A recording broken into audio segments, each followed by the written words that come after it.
welcome to the NFL moment. Like, whether it be like a veteran saying something. J.J. Watt, we were playing Houston. We had a counter to the left. He won on the backside and still got to me before, like, as I was getting the ball. That doesn't make sense. That's what made JJ so dangerous. It boomed me too. Like, boom me. Like, it was like, like a boom. I was like, when you watch him on film, but then we actually play him live, he's a beast.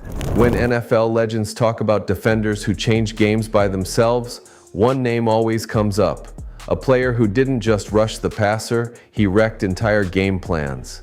Double teams, triple teams, it didn't matter. The motor never stopped. J.J. Watt brought power, discipline, and relentless effort every single snap. He could sack the quarterback, bat down passes, chase down running backs, and lead a locker room at the same time. He made toughness look routine and turned effort into dominance. From all pros to Hall of Famers, the respect was universal. Because greatness isn't just stats, it's impact, leadership, and the will to outwork everyone on the field. This is NFL Legends talking about the greatness of J.J. Watt.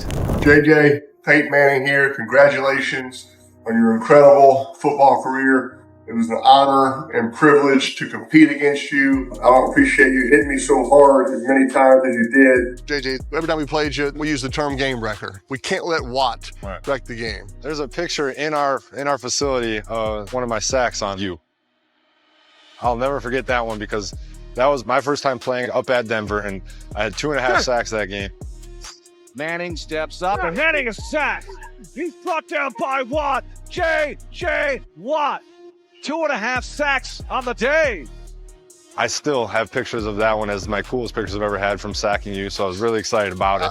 I'm not going to sign it if that's on your mind. Man, you were a pain in my ass for a long time. You were an incredible player. You treated people with respect. You were a great teammate.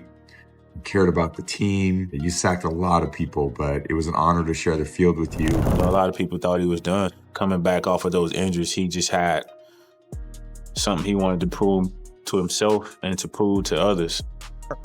It's like, I don't understand, like, trying to block him with one guy. You know, you got to chip him with the back, got to slide protection to him. It's almost like you don't watch film on him. You got to do something.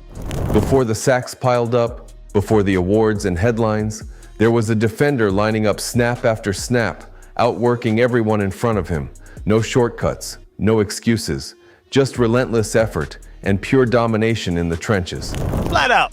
You got your brother. Who's better, TJ or JJ? In what? In football. And what y'all do? I know you're younger. You have more years to play. Have you caught us this some past this is the thing. This is like a real thing. I do think that it's misconstrued with.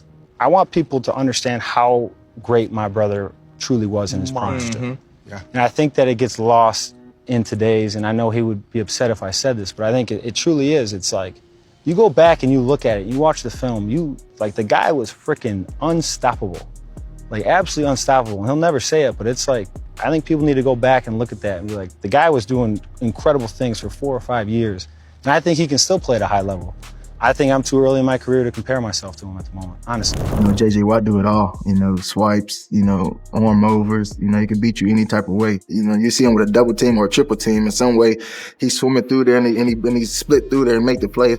You'd be like, how did he do that? And he do it all. So, that's the type of guy you're trying to chase. When I had to play guard and JJ was out at end, it wasn't like I was preparing for my 3 technique the whole game. I had to prepare for him to reduce. I had to prepare for the spinner looks with you and Merciless walking around pre-snap. Clowney, what's Clowney doing in the deep? When I got in the league, I want you to know that you were the most hated guy in every offensive room.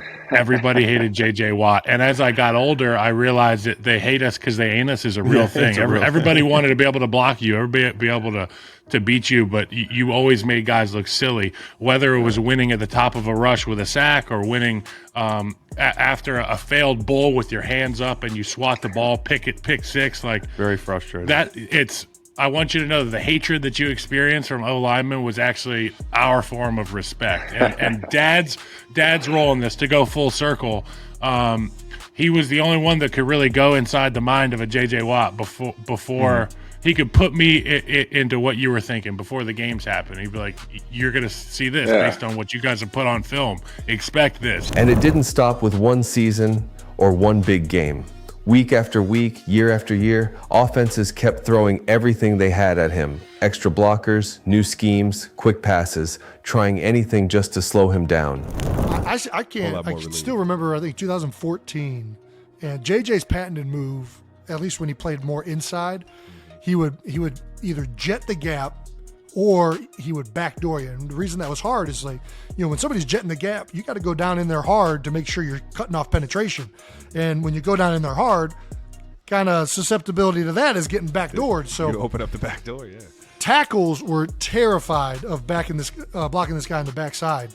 And he made countless plays on the backside of runs, and he made a few this last game that I saw. Hit a few guys with a backdoor swim move. I know he's hit me on that one a few times. He's got everybody on that one. I'm already outweighed and out muscled, and for me to try and cut off that penetration and for him to backdoor me, I was like, "You slide dog, motherfucker." Yeah, it's hard. Most guys aren't strong enough to be that threatening and quick enough to do the backdoor. That's what makes him. That's why he was so dominant. Smart player, man. Yeah, Smart he was player. smart. He was physical.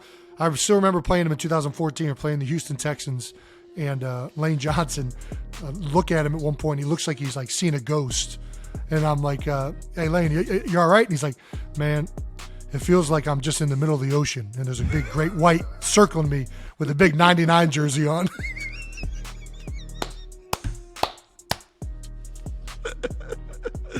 I thought that was one of the best that's a lines Pro all Bowl time. right tackle right there, a perennial. One of the best in the league, and he has to say that about J.J. Watt, man. That's hilarious. When JJ was in his prime, he was damn near unblockable on the backside of these zone plays, and that was our bread and butter. We used to run inside zone left, inside zone right, and man, he would backdoor those tackles or guards, and it was hard making any movement on JJ. The things that most impressive with JJ is he can play D end and he also can play D tackle. He can wreck a game by himself at either spot. But the effort stayed the same. The motor never cooled. The impact never faded.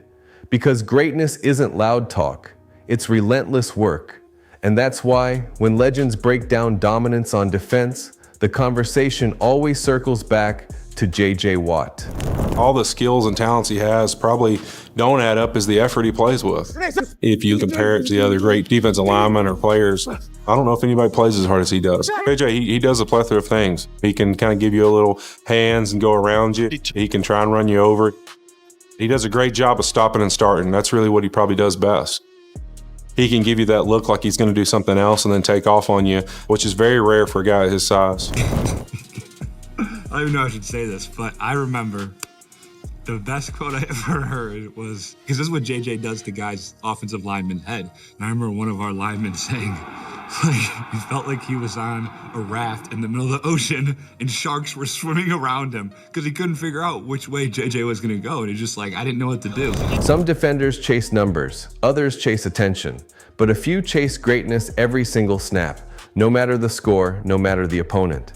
J.J. Watt set a standard built on effort, toughness, and leadership.